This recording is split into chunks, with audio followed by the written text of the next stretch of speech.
சித்தர் பூமியாய் சிவலயம் காட்டும் அண்ணாமலையே போற்றி. சிவ ஓம் நம சிவாய. பக்தர் நெஞ்சினை சிவமயமாக்கும் சிவபெருமானே போற்றி. ஹர ஓம் நம சிவாய.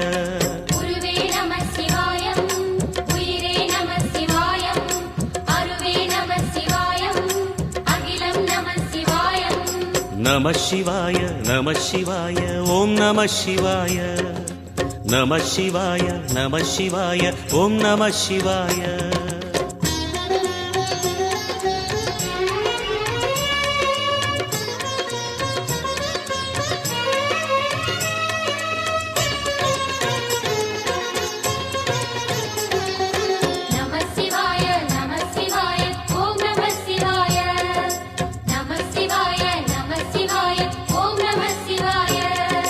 அன்னை உமைக்கு இடமாய் உடலில்